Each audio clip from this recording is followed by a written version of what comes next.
Boa noite, irmãos. Nós daremos início ao estudo bíblico e faremos neste momento uma breve oração. Vamos curvar a nossa cabeça, fechar os nossos olhos. Senhor Deus, nós te agradecemos por mais um dia de vida que o Senhor nos deu. Agradecemos por tudo que o Senhor fez por nós, ó Deus, tudo que o Senhor tem feito por nós. Porque se não fosse o Senhor, o que seria de nós? Por isso, Senhor, eu peço a Ti que nessa noite possamos exaltar e glorificar o Teu nome através do estudo da Tua palavra, que possamos ver a Tua glória, ó Deus, os Teus planos, os Teus projetos, todas as bênçãos que o Senhor fez por nós. Por isso eu peço que o Teu Espírito Santo possa conduzir todas as coisas, a minha vida e a vida de cada um dos meus irmãos que estão aqui nessa noite, para receber a Tua palavra. É o que eu peço e oro, em nome do Teu Filho Jesus. Amém. Irmãos, hoje eu tratarei a terceira e última parte do capítulo 19 da nossa confissão de fé, a respeito do tema A Lei de Deus. Eu vou relembrar aos irmãos o que nós já estudamos. Nós aprendemos a respeito da distinção das leis no Antigo Testamento. A lei dada a Israel tinha 3 aspectos. A parte moral, que se refere ao caráter eterno de Deus, que é permanente. A parte cerimonial da lei, que eram os tipos e sombras de Cristo, que eram temporários. E a parte judicial ou civil da lei, que são as normas para a teocracia israelita, que também era temporária. Então, nós estudamos que a lei dada a Moisés no Antigo Testamento, essa lei, eram mais de 600 leis. E dessas 600 leis, mais de 600 leis, para nós entendermos como nós podemos usá-las em nossos dias, é necessário nós fazermos essa divisão da parte moral, a parte cerimonial e a parte judicial. As leis cerimoniais, elas incluíam os rituais, sacrifícios, festas e a purificação, entre outras coisas, que está lá em Levíticos, do capítulo 1 ao capítulo 7. Eram tipos e sombras de Cristo e foram cumpridas e abolidas em Cristo, como diz lá em Colossenses 2, no versículo 16 e o 17. E nós temos também a parte da lei cerimonial, das leis civis, que nós também estudamos, que aplicam-se à nação de Israel como sociedade política e foram revogadas com o fim da teocracia de Israel. Os princípios morais dessas leis ainda podem ser úteis, mas a legislação específica não é mais obrigatória para nós. Então, tudo isso aqui nós já estudamos, a respeito dessa parte da lei, e hoje nós falaremos sobre a continuidade da lei moral. A lei moral, que são resumido nos 10 mandamentos, diferentemente das leis cerimoniais e civis, ela ainda permanece em rigor. É a única parte da lei que não foi abolida. É a lei moral, os 10 mandamentos. Parágrafo 5 da nossa confissão de fé diz assim: a obediência à lei moral continua a ser requerida de todos os homens, tanto os justificados, aqueles que foram salvos, como outros, os ímpios. E esse deve fluir não somente da consideração de sua utilidade, mas também do respeito para com a autoridade de Deus, o Criador, que a deu. Nem Cristo no Evangelho, de modo algum, abroga, anula esta lei, a lei moral, mas a submete mais plenamente à obrigação. Então, todos devem obedecer à lei de Deus, mesmo aqueles que já foram perdoados por Ele. Essa obediência não é só porque a lei é útil, mas principalmente porque foi Deus quem mandou. Jesus no Evangelho não cancelou essa lei. Pelo contrário, ele mostrou ainda mais claramente que devemos segui-la. Quando vamos no Sermão do Monte, em Mateus 5, nós vamos observar o quê? Que Jesus ele vai trazer a real intenção da lei. E ele vai trazer a lei de uma forma mais clara e profunda para todos nós. Então, o parágrafo 5 ele vai tratar a respeito disso, nós trataremos agora. Que a obediência à lei continua a ser requerida de todos os homens. Então, a lei moral ainda é obrigatória para todos. Como a nossa confissão diz, a obediência à lei moral continua a ser requerida de todos os homens, tanto justificados como outros. Então, a referência bíblica é Romanos 3:31. Anulamos, pois, a lei pela fé? De maneira nenhuma. Antes, confirmamos a lei. A fé em Cristo nos livra da maldição da lei, mas não da sua autoridade moral. A lei ainda mostra o que é certo e errado, mesmo após a nossa salvação. Então devemos obedecer não para sermos salvos, e sim porque fomos salvos. E essa é uma diferença que deve ser lembrada. Então, a lei moral, os 10 mandamentos, é obrigatório a obediência para todos os homens. E essa lei, ela não é para nos salvar. Nós obedecemos porque nós agora fomos salvos. Em Cristo, Ele nos liberta da maldição da lei. Mas a sua autoridade moral, a lei moral, ela ainda permanece. Ela ainda mostra para nós o que é certo e o que é errado. Então, a obediência dessa lei moral, ela vem do amor e o nosso respeito a Deus. Como diz a confissão, esse dever flui não somente da consideração da sua utilidade, mas também do respeito para com a autoridade de Deus. Em João 14:15, Jesus disse: se me amas, guardareis os meus mandamentos. Então, a obediência nossa, ela vem do nosso amor a Deus. Se nós amamos a Deus, nós vamos guardar o mandamento por amor e respeito a Deus. Em Eclesiastes 12:13, teme a Deus e guarda os seus mandamentos, porque isto é o dever de todo homem. Todo homem deve guardar os mandamentos de Deus por amor. Então, a obediência cristã não é por medo ou interesse, mas por amor e reverência ao Senhor. Deus é o Criador e legislador, e isso por si só já exige a nossa submissão. Então nós obedecemos a Deus, não porque nós temos medo ou interesse em algo que Deus possa nos dar, mas o verdadeiro cristão, ele vai obedecer porque ele ama ao Senhor. A pergunta para nós é: você obedece a Deus porque o ama? Ou só para receber bênçãos? Ou então por medo da condenação? Por que você obedece a Deus? Por que nós devemos obedecer a Deus? Será que é porque nós amamos a Ele? Que nós cumprimos os mandamentos? Ou porque nós queremos algum tipo de bênção? Ou porque nós temos medo da condenação? O verdadeiro cristão, ele deve obedecer a Deus porque o ama. Jesus, ele não aboliu a lei moral, porque a lei moral, ela é eterna e universal. Nem Cristo no Evangelho, de modo algum, abroga esta lei, anula esta lei, mas a submete mais plenamente à obrigação. Mateus 5,17. Não penseis que vim destruir a lei ou os profetas. Não vim para destruir, mas vim para cumprir.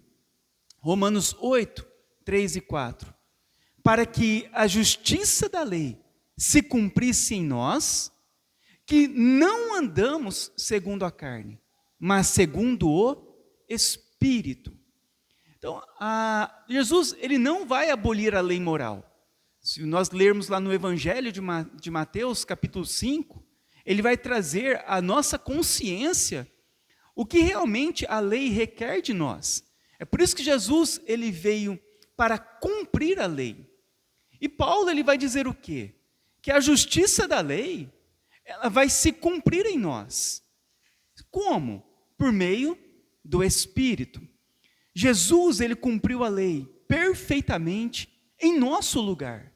Ele intensificou o ensino da lei no Sermão do Monte, mostrando que Deus não quer apenas ações corretas externas, mas um coração obediente. Então, a grande intenção da lei, a respeito da abolição ou não, é que Jesus, ao cumprir perfeitamente a lei, ele cumpre em nosso lugar. Mas a lei, ela vai mostrar o que para nós? Que Deus, ele requer algo que vai além de vivermos uma vida correta externamente. Mas o que ele espera de nós é um coração obediente. Não é isso que a lei vai ensinar? Porque a lei vai falar o quê? A lei vai falar, olha, não matarás, não assassinarás. Então, o judeu, ele pensava o quê? Olha, eu estou cumprindo a lei porque eu nunca matei ninguém. Mas Jesus, ele vai trazer a real intenção da lei. Se você odeia o teu irmão, você é um assassino.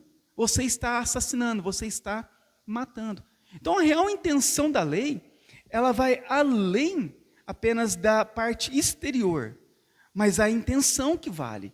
Porque a mesma pessoa que assassina, ela assassina por quê? Porque ela tem um ódio por aquela pessoa. O mesmo sentimento que muitas vezes o cristão tem pelo outro, talvez ele não assassina, ele não mata, mas é o mesmo sentimento, o mesmo ódio. Então Jesus, ele vai trazer o que para nós ao não abolir a lei? Ele vai mostrar para nós que o que ele espera de nós não é apenas ações corretas externas, mas um coração obediente. Então, um resumo do parágrafo 5. A lei moral de Deus, ela é perpétua, os 10 mandamentos, e obrigatória para todas as pessoas, tanto justas quanto injustas, e de todas as épocas. Essa obrigação não se baseia apenas no conteúdo da lei, mas também na autoridade de Deus, o Criador que a deu. Cristo, no Evangelho, não aboliu essa obrigação, mas a confirmou plenamente. Então, o parágrafo 5 tratou a respeito desse assunto. A lei moral permanece para sempre e todos devem obedecê-la. A conclusão: a lei moral, os 10 mandamentos, ainda é válida e obrigatória. Mas agora nós a obedecemos com alegria, porque fomos libertos por Cristo e temos o Espírito Santo nos capacitando. Obedecer não salva, mas quem foi salvo vai obedecer. Então essa é a conclusão do parágrafo 5. No parágrafo 6, vou fazer aqui a leitura de uma linguagem mais simples para entendermos. O parágrafo 6 diz assim: embora os verdadeiros crentes não estejam debaixo da lei, como um pacto de obras, para serem justificados, perdoados ou condenados por ela, ainda assim a lei é útil para eles e para todos, pois mostra a vontade de Deus e orienta sobre o que é certo e errado.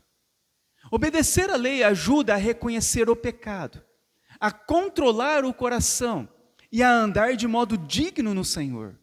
Por isso, a obediência à lei não é contrária à graça, mas sim faz parte da vida cristã, que é conduzida pelo Espírito Santo. Então, no parágrafo 6, nós estaremos discorrendo a respeito disso, que os verdadeiros crentes, eles não estão mais debaixo da lei para serem salvos ou condenados pela lei. Mas agora a lei, ela serve para nós entendermos a vontade de Deus e discernir o certo e o errado. Então, nós não estamos debaixo da lei como meio de salvação. Os verdadeiros crentes não estão debaixo da lei como um pacto de obras. Romanos 6,14. Porque o pecado não terá domínio sobre vós, pois não estáis debaixo da lei, mas debaixo da graça. Gálatas 3,13. Cristo nos resgatou da maldição da lei. Então, nós, hoje, não estamos debaixo da lei como meio de salvação. A lei como pacto de obras era o sistema que exigia a obediência perfeita para ser aceito por Deus. O pacto de obras foi um acordo original entre Deus e Adão, que dizia vida por obediência e morte por desobediência. Foi esse pacto a qual Deus fez com Adão. Se ele obedecesse, ele teria vida. Se ele desobedecesse, ele receberia a punição, a morte. Então ele mostra que o ser humano precisa de um Salvador, pois ninguém pode cumprir a lei perfeitamente. Jesus cumpriu o pacto de obras em nosso lugar, e por isso podemos ser salvos pela graça, mediante a fé nele. É exatamente isso que nós precisamos de entender, que nós hoje não estamos mais debaixo da lei para sermos salvos, porque a lei, para sermos salvos pela lei, seria necessário o quê? Uma obediência perfeita. Somente aquele que conseguisse obedecer de forma perfeita a lei, poderia ser salvo pela lei. Esse é o pacto de obras, é o pacto que Deus fez com Adão. Nisso, Adão desobedeceu a Deus, em um único pecado. E isso, um único pecado sendo desobedecido, já trouxe para Adão o quê? A morte. E todos os homens estão debaixo do pacto de obras. Todos estão debaixo da condenação, porque todos são pecadores. Uma vez que nós não conseguimos, ninguém consegue viver de uma forma perfeita, todos estão condenados diante de Deus, porque Deus há de julgar todos. Imagina Deus, ao julgar cada um de nós, cada um dos nossos pecados, cada um dos nossos erros, seja em atitudes, pensamentos, palavras, ações e omissões. O que acontece? Todos nós percebemos, de acordo com a lei de Deus, que somos falhos e pecadores. Vida por obediência, morte por desobediência. Uma vez que nós, hoje, cremos em Cristo, nós entendemos que Cristo, ele cumpriu esse pacto em nosso lugar. E por isso somos salvos pela graça mediante a fé. Então, por que nós somos salvos? Nós não somos salvos porque somos plenamente obedientes, ou porque nós não temos pecados, ou porque não, nós somos salvos porque Cristo cumpriu a lei com perfeição em nosso lugar. Então nós somos salvos por meio de Cristo. Agora, como que as pessoas vivem? Você vive com medo de perder a salvação por falhar em obedecer a Deus? Tem pessoas que vivem com medo, né, de perder a salvação. Por quê? Porque elas confiam em suas obras para serem salvos. Todos aqueles que confiarem em si mesmo para serem salvos, é lógico que ficarão com medo de perder a salvação. Mas, se nós confiarmos plenamente em Cristo, que cumpriu todo o pacto em nosso lugar, nós então não precisamos de ter medo de perder a salvação, medo da morte, medo do que acontecerá na eternidade, porque nós temos certeza que Cristo pagou todo o preço em nosso lugar. Por isso nós não estamos mais debaixo da lei, para sermos condenados pelo pecado, mas debaixo da graça de Cristo. Cristo nos resgatou da maldição da lei. O que é a maldição da lei? Morte por desobediência.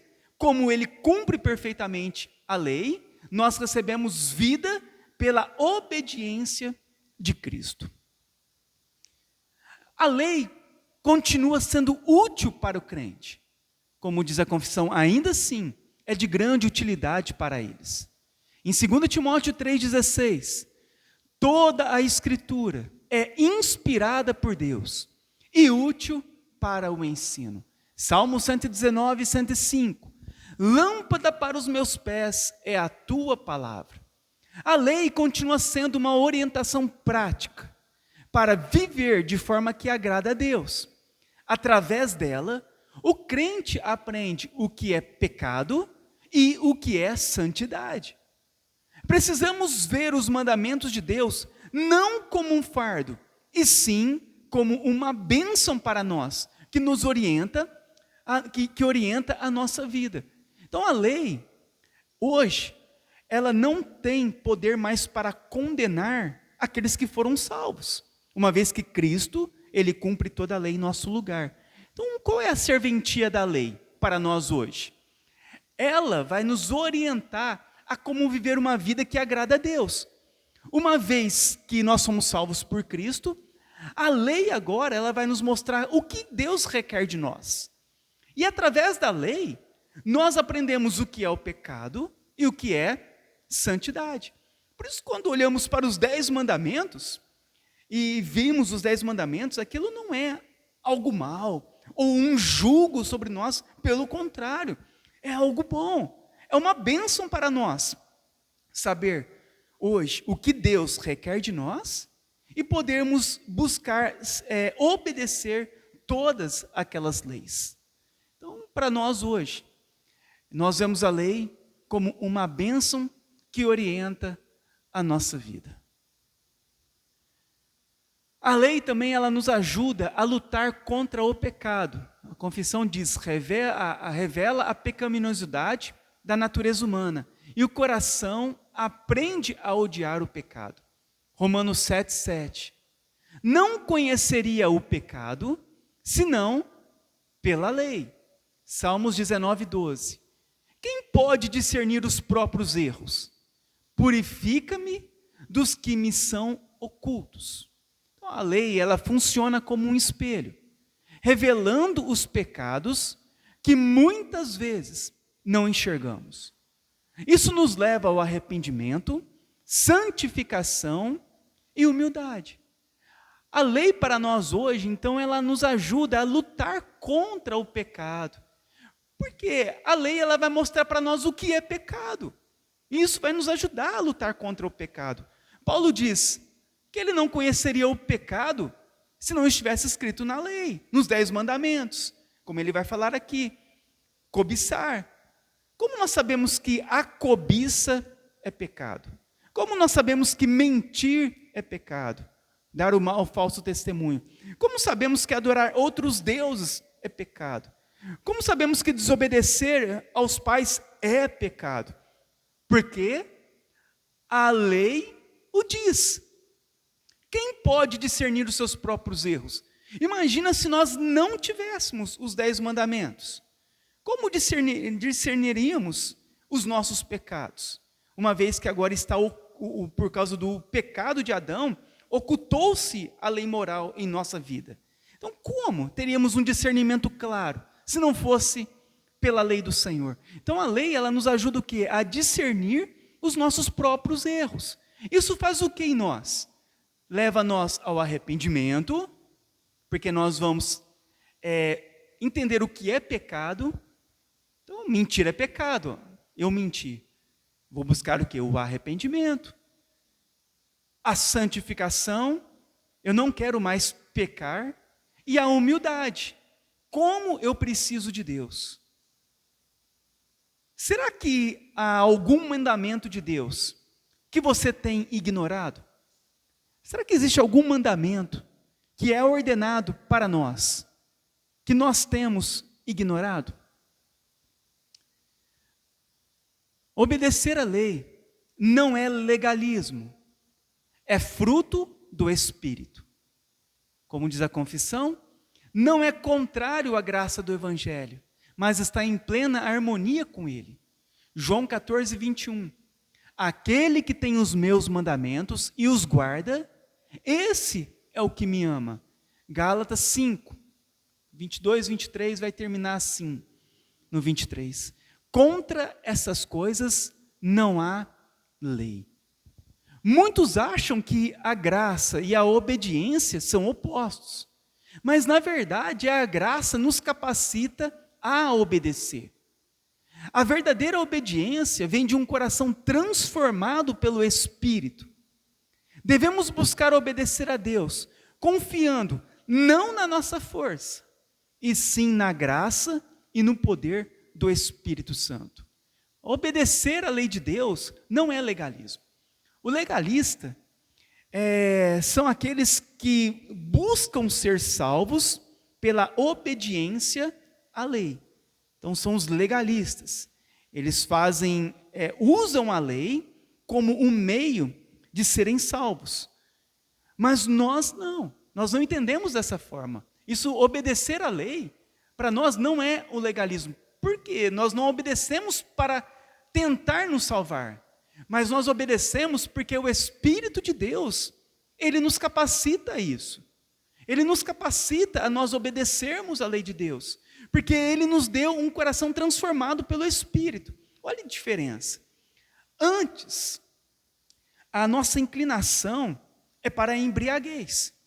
Muitos de nós nos embriagávamos antes da nossa conversão.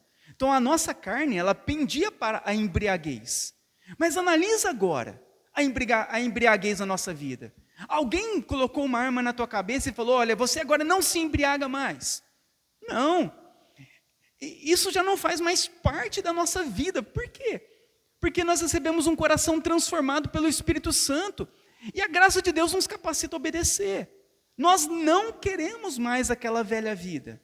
E por nós não queremos mais a velha vida, agora nós também abandonamos os pecados que outrora nós amávamos. Isso por quê? Porque a obediência à lei, ela agora se tornou para nós um fruto do Espírito. Contrário daqueles que não têm o Espírito Santo e tentam se salvar pela lei. Quantas pessoas nós não conhecemos que frequentam uma religião e tenta, através daquela religião, se salvar? Através da prática religiosa, buscar agradar a Deus para ser aceito por Deus. E o que acontece? É o legalismo. Eles tentam, nas suas práticas, se salvar. Mas aquele que realmente foi salvo, ele agora obedece, porque a graça capacita e o coração foi transformado. O resumo do parágrafo 6. Embora os cristãos verdadeiros não estejam debaixo da lei como meio de justificação, de salvação ou de condenação. Hoje a lei não está mais sobre a nossa vida nem como meio para nos salvar, nem como meio para nos condenar. A lei de Deus, ela continua sendo muito útil para nós. Ela serve hoje para nós como uma regra de vida, instruindo-nos sobre a vontade de Deus e mostrando o seu dever. A lei ajuda a revelar o nosso pecado, conduz à confissão e ao arrependimento, e motiva a nossa gratidão e confirma a verdadeira salvação. Olha que interessante. A lei, ela faz tudo isso. Ela mostra para nós o nosso pecado, ela nos conduz a confessar o pecado, traz a nós o arrependimento, motiva a nós a gratidão. Somos gratos quando nós lemos as leis de Deus, os mandamentos, e aquilo enche o nosso coração de alegria, porque nós somos gratos por conhecer a lei de Deus. E confirma a verdadeira salvação, porque todos aqueles que amam a lei de Deus, obedecem à lei de Deus, é porque foram salvos. Assim, a lei, ela não é oposta à graça do Evangelho, mas está em perfeita harmonia com ela. A conclusão: Cristo nos libertou da maldição da lei, mas não da obediência da lei moral. Nós não somos mais condenados pela lei, mas nós somos chamados a obedecer à lei. Obedecer à lei de Deus, hoje para nós, é fruto da nova vida que nós temos em Cristo. Não é legalismo, mas é um fruto que a nossa vida foi transformada. A lei, ela continua sendo útil para nós. Ela é boa e ela é necessária. Não para nos condenar, mas para nos guiar em santidade. Como nós vamos ser santos? Como nós vamos buscar cada vez mais a santidade? Obedecendo a lei de Deus. Quanto mais nós obedecemos hoje os mandamentos de Deus, mais santo nós nos tornamos, mais separados do pecado do mundo. E nós trataremos o último parágrafo, que é o parágrafo 7. A nossa confissão, numa linguagem mais simples, diz assim: para os que são regenerados, o Espírito Santo torna possível que obedeçam à lei de Deus. Embora eles não façam perfeitamente nessa vida, eles obedecem de uma forma sincera, com um coração verdadeiro. Isso mostra a bênção da nova aliança, na qual Deus escreve sua lei nos corações de seus filhos e os capacita a andarem nos seus caminhos. Para os que são regenerados, regenerados são aqueles que nasceram de novo, que receberam um novo coração. O que acontece? O Espírito Santo torna possível a obediência à lei de Deus. Por que nós conseguimos hoje obedecer à lei de Deus? Porque o Espírito Santo nos capacita. Pede para um ímpio a obediência a Deus, ele obedecer a Deus. Ele não consegue. Ele pode até tentar, na sua força, na sua carne, iniciar uma obediência. Mas logo ele vai fracassar, ele vai parar e ele vai voltar a todos os pecados que ele cometia antes. Mas para aqueles que foram salvos, o Espírito de Deus hoje nos capacita a obedecer à lei de Deus. Embora nós não façamos de forma perfeita nessa vida, nós ainda falharemos. Mas o que acontece? A nossa obediência agora, ela é sincera e com um coração verdadeiro. Não é hipócrita. Quando você começa a obedecer a Deus, você sabe, isso é errado. Eu tenho que mudar nisso. Eu tenho que obedecer nisso. Nós não fazemos isso por hipocrisia, né, como uma mentira na nossa vida. Nós olhamos para o pecado e com sinceridade no nosso coração reconhecemos: isso é mal, isso é pecado, isso está errado, porque há uma sinceridade. Nós não vamos conseguir obedecer de forma perfeita, mas Deus, o Espírito Santo, Ele nos capacitará a andar nos seus caminhos. Isso aqui é importante nós frisarmos, porque em nossos dias há uma grande ênfase na manifestação do Espírito Santo. É o Espírito Santo para lá, o Espírito Santo para cá, e o arrepio, e cair no chão, e o chorar, e o sentimentalismo, e tudo aquilo que gera em torno da ambientação do culto, muitas vezes é propagado e falado que é uma obra do Espírito Santo. Mas olha que interessante o que o Espírito Santo veio fazer em nós. Ele veio tornar possível que nós obedecemos à lei de Deus. Então o Espírito Santo, ele não trata somente ali daquela parte externa, mas vai muito além disso. Ele trata do coração, da parte interna de todos os homens. Ele veio fazer nós agora obedecermos, andarmos no caminho de Deus, na lei de Deus, para nós agradarmos a Deus. Isso é tratado a respeito do caráter da pessoa, e não de manifestações externas, cair no chão, falar em línguas, ou ter algum tipo de arrepio. Não é isso que o Espírito Santo veio fazer em sua essência. Ele veio nos capacitar a nós obedecermos a Deus, nos dar um novo coração, para que hoje nós andemos nos caminhos do Senhor. Olha que obra maravilhosa que é esquecida em nossos dias do Espírito Santo. É lembrada muitas manifestações exteriores, mas a principal, que é a mudança do caráter, do coração, dos pensamentos, é esquecida. Então a obediência verdadeira, ela vem da regeneração. O Espírito de Cristo, quando fala Espírito de Cristo, ou Espírito de Deus, ou Espírito Santo, está se tratando do Espírito Santo. Ele submete e capacita a vontade do homem, para que ela faça, livre e alegremente, o que a vontade de Deus, revelada na lei, requer.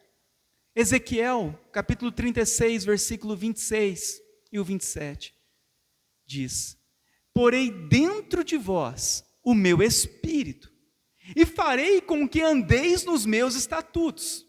Por que nós recebemos o Espírito Santo? Para nós obedecermos às leis de Deus, andar nos estatutos de Deus, glorificar o nome de Deus em nosso mundo, obedecendo a Ele. Filipenses 2,13, Paulo diz: porque Deus é quem efetua em vós tanto o querer como o realizar, segundo a sua boa vontade. É Deus quem efetua em nós toda a vontade dele, para nós o quê? Fazermos e nos submetermos à vontade do Senhor de uma forma livre e alegre.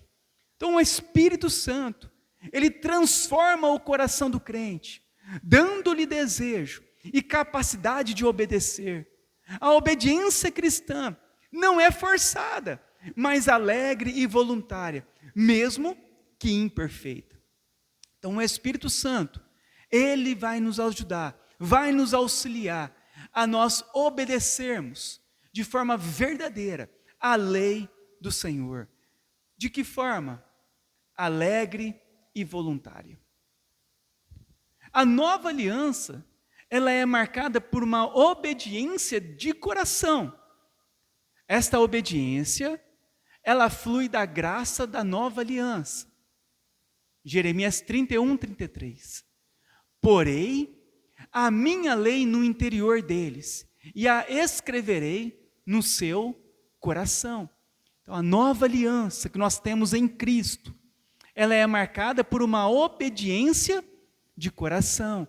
Porei a minha lei no interior, e a escreverei no seu coração. Hebreus 8:10. Na sua mente imprimirei as minhas leis. Olha aqui que o autor de Hebreus diz, que na nossa mente agora haveria impresso as leis do Senhor, e sobre o nosso coração as escreverei. Diferente da antiga aliança, que foi escrita em tábuas de pedra, a nova aliança agora é escrita no coração. A obediência agora vem de dentro, como expressão de um novo coração, e não por uma imposição externa. Quando Moisés, ele dá as 10 alianças, Deus escreve essas alianças em 2 tábuas de pedra, e é entregue ao povo. É a antiga aliança. Na nova aliança, feita por Cristo, por nós, nessa nova aliança agora, essas leis já não estariam mais nas pedras, mas agora elas estariam no nosso coração, nos nossos pensamentos, na nossa mente. É por isso que em todo momento nós nos lembramos, em todo momento nós somos acusados quando erramos, quando falhamos. Nós entristecemos o nosso coração, ou nos alegramos quando obedecemos, porque a lei, ela já não está mais em uma pedra. Agora a lei, ela foi escrita na nova aliança, no coração e na mente dos cristãos. A obediência cristã é imperfeita, mas é verdadeira. A confissão diz, de modo que, embora não perfeita nesta vida, é real e sincera. 1 João 2,3. Nisto sabemos que o conhecemos, se guardarmos os seus mandamentos. Romanos 7, 22 a 25, o trecho principal. Porque segundo o homem interior, tenho prazer na lei de Deus. Segundo o homem interior, Paulo diz, tenho prazer na lei de Deus. Mesmo os salvos ainda lutam com o pecado e falham em obedecer perfeitamente. Mas há uma mudança genuína. O crente agora deseja obedecer a Deus sinceramente. A sinceridade da obediência mostra que há vida espiritual verdadeira. Então, mesmo nós, os salvos, nós ainda lutamos contra o pecado e falhamos em obedecer perfeitamente. Então, nenhum de nós seremos perfeitos nessa vida, entenda isso. Todos falhamos, todos pecamos. João diz lá em 1 João, se nós dissermos que não temos pecados, nós somos mentirosos, porque todos pecaram. Então, nunca seremos perfeitos nesse mundo. Então, o perfeccionismo não existe para nós. Seremos perfeitos somente na eternidade. Mas aqui não. Aqui nós falhamos e pecamos em obedecer a Deus. Mas acontece algo diferente naqueles que foram salvos. Há uma mudança genuína. Agora o nosso desejo é obedecer a Deus sinceramente. Mesmo não sendo perfeito, você observa que agora você quer obedecer a Deus de uma forma sincera. E essa sinceridade na obediência mostra o quê? Que há uma vida espiritual verdadeira em nós, que nós temos o Espírito Santo. Então a nossa obediência é imperfeita, mas verdadeira. Por isso, irmãos, quando você errar, quando você pecar, não é o fim, não é a condenação eterna, entenda isso. Porque muitas pessoas, muitos crentes, ao falhar, eles acham que não serão mais salvos, que não serão mais aceitos por Deus porque falharam, porque pecaram. Agora não tem mais volta, aquilo que aconteceu foi algo muito mal que eu fiz, e agora não tem mais como. Não, não é isso que a Bíblia ensina. Para nós, que fomos salvos por meio do que Cristo fez, há uma esperança eterna para todos nós. Ninguém será perfeito. Mas o que acontece? Ao pecarmos, nós observamos a sinceridade do nosso coração. Falhamos, pecamos contra Deus. Eu errei no passado, eu errei quando eu fiz aquilo, eu errei. Mas Deus, Ele nos perdoa de todos os nossos pecados por causa de Cristo.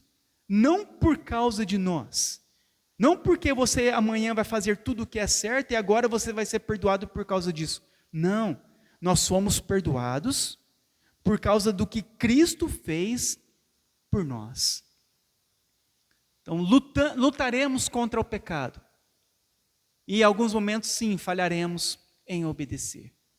Mas a nossa obediência a Deus, ela será sempre sincera. O resumo do parágrafo 7. Os verdadeiros crentes, regenerados por Deus, têm o Espírito Santo habitando neles. Por isso, agora podem obedecer à lei de Deus de forma sincera e voluntária, ainda que não perfeitamente. Essa obediência é fruto da nova aliança, em que Deus escreve sua lei no coração e dá poder espiritual para viver conforme a sua vontade. A conclusão. O verdadeiro cristão não obedece para ser salvo, mas porque foi salvo. A obediência é uma obra do Espírito Santo em um coração regenerado. Sem o Espírito Santo, não conseguiremos manter o padrão de obediência. É uma obra dele em nós, não uma obra nossa. A nova aliança não exige apenas ações externas, mas um coração transformado que deseja agradar a Deus. Eu agora tratarei sobre o resumo geral de tudo que nós aprendemos no capítulo 19, de uma forma bem resumida. Então, o que nós aprendemos no capítulo 19? Primeiro, que no parágrafo 1, nós aprendemos que a lei no coração do homem, que nós chamamos de lei natural, Deus deu a lei moral e escrita no coração de Adão, no Éden, que nós chamamos da lei natural. Mesmo após a queda, essa lei permaneceu, embora obscurecida pelo pecado. Então, nós aprendemos o quê? Que a lei moral, ela foi escrita no coração de Adão. E ela permanece no coração de todos os homens. Todos os homens nascem com a lei moral escrita em seus corações. Mas o que acontece? Por causa do pecado, essa lei se tornou obscurecida. O homem não consegue mais ter um discernimento claro daquilo que a lei ordena para eles. Mas mesmo depois disso, essa lei, ela permanece, mas de forma obscurecida. No parágrafo 2, nós aprendemos que houve a entrega da lei escrita no Monte Sinai. Essa lei que foi colocada no coração de Adão, no coração de todos os homens. Agora, ela foi escrita em tábuas. Deus deu os 10 mandamentos por escrito no Sinai, como um resumo da lei moral. Eles foram entregues de forma especial para tornar claro o padrão moral de Deus. Uma vez que foi obscurecido pelo pecado, agora foi necessário Deus colocar o quê? Essa lei escrita em tábuas de pedra, para ficar claro o padrão moral que ele exige de todos os homens. No parágrafo 3, nós estudamos sobre as leis cerimoniais. Israel recebeu leis cerimoniais, sacrifícios, festas, rituais, que prefiguravam Cristo. Essas leis, elas foram abolidas com a vinda de Cristo, pois ele as cumpriu.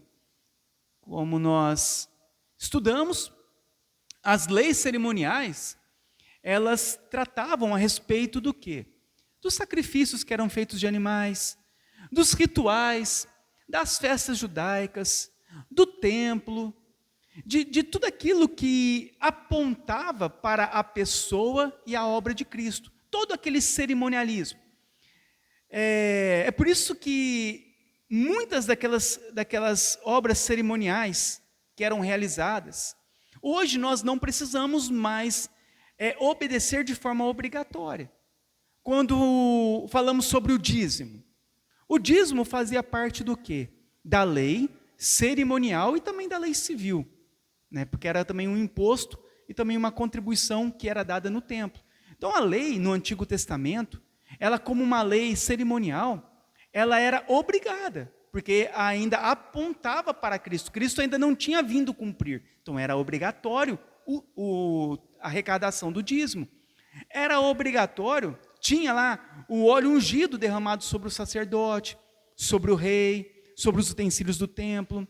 Havia ainda o templo, né, de Salomão, a qual prefigurava futuramente ali a pessoa de Cristo. Cristo diz, eu sou o templo. Então, todos aqueles aparatos do templo, aqueles objetos do templo, o candelabro, a roupa do sacerdote, tudo isso que apontava para Cristo, fazia parte da lei cerimonial. A apresentação de recém-nascidos na igreja, no templo, naquela época. Então havia a apresentação de crianças no templo. E por que era feito aquela apresentação? Porque fazia parte da lei cerimonial. Todo o primogênito, não era qualquer um, era somente o primeiro filho homem do casal, que era apresentado no templo. Nessa apresentação fazia sacrifícios de animais para pagar lá o resgate do primogênito. Então havia todo o cerimonialismo em torno daquilo. E tudo aquilo apontava para quê? Para a pessoa e a obra de Cristo. Uma vez que Cristo veio e ele cumpriu perfeitamente toda a lei cerimonial, nós não cumprimos mais essa lei, nós não colocamos mais elas em evidência, porque elas apontavam para a pessoa de Cristo. Nós também temos o quê? No parágrafo 4, nós aprendemos sobre as leis civis ou judiciais. Deus deu leis civis para regular Israel como nação.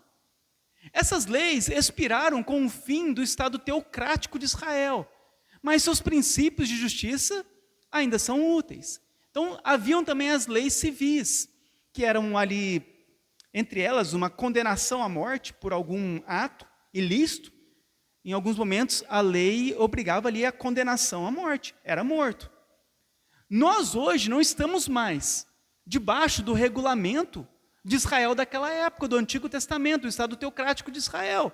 Hoje a nossa Constituição é a Constituição brasileira, sobre a nação a qual nós estamos. Então nós obedecemos quais leis civis?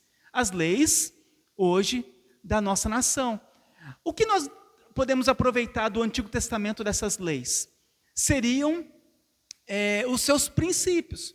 Muitos princípios são usados hoje na justiça de muitas nações. Então nós apenas usamos os princípios, mas nós não estamos mais debaixo da lei civil e nem da lei cerimonial. Logo, nós estudamos hoje que a lei moral agora ela é permanente. Uma vez que a lei cerimonial apontava para Cristo, as leis civis foram cumpridas também, perfeitamente, todas elas, na justiça de Cristo. Hoje, para nós, a lei moral ela é permanente. A lei moral ela é obrigatória para todos os homens, crentes e descrentes, de todas as épocas. Cristo não aboliu a lei moral, mas a confirmou nos evangelhos. Nós também aprendemos o uso da lei para nós, para os cristãos. Os crentes não estão debaixo da lei como pacto de obras, para a salvação ou condenação. Mas a lei continua sendo uma regra de vida e serve para mostrar o pecado, guiar a santificação e estimular a gratidão. Então, qual é o uso da lei hoje para nós? Uma vez que a lei, para os salvos, os crentes, não pode mais nos condenar, ela continua sendo uma regra de fé, uma regra de vida para nós. Para mostrar a nós o quê? O pecado, para nos guiar à santificação e estimular a nossa gratidão. É para isso que nós usamos a lei, os 10 mandamentos. A lei não é contrária ao Evangelho, mas está em harmonia com ele. Então, obedecemos os 10 mandamentos, para quê? Para nós sermos santos e sermos gratos a Deus. E o último parágrafo falou sobre a obediência verdadeira vem da regeneração. Os salvos, por ter o Espírito Santo habitando neles, podem obedecer à lei de Deus de forma sincera e voluntária, ainda que não perfeitamente. O resumo doutrinário final, para terminarmos. O que podemos aprender de tudo isso? A lei moral é eterna, pois reflete o caráter de Deus. Não esqueçam disso. A lei moral, os 10 mandamentos, devem ser obedecidos.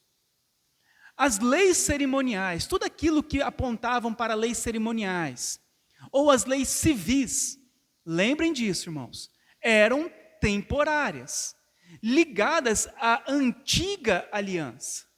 Então, quando você lê lá na Bíblia, no Antigo Testamento, você estiver estudando, lendo, você vai começar a ver aqueles monte de leis cerimoniais, no templo, no tabernáculo, você vai começar a ver as leis civis. O que você vai lembrar? Lembra disso. Elas eram temporárias e estavam ligadas à antiga aliança.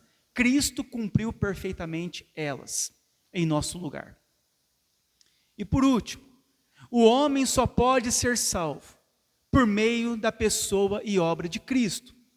E uma vez salvo, a lei moral serve como um guia para uma vida santa. Só podemos ser salvos por meio da pessoa e obra de Cristo. Não esqueçam disso. Se alguém algum dia falar para você, olha, você precisa de crer em Cristo, mas você também precisa de obedecer, então você não vai para o céu. Lembre-se disso. Isso é mentira. Quando Jesus na cruz, ele diz, tetelestai, está consumado, está pago. A palavra ali, ela significa, está quitado toda a dívida. Quando acontecia de uma pessoa ela efetuar o pagamento completo de uma dívida, ela recebia um recibo escrito tetelestai.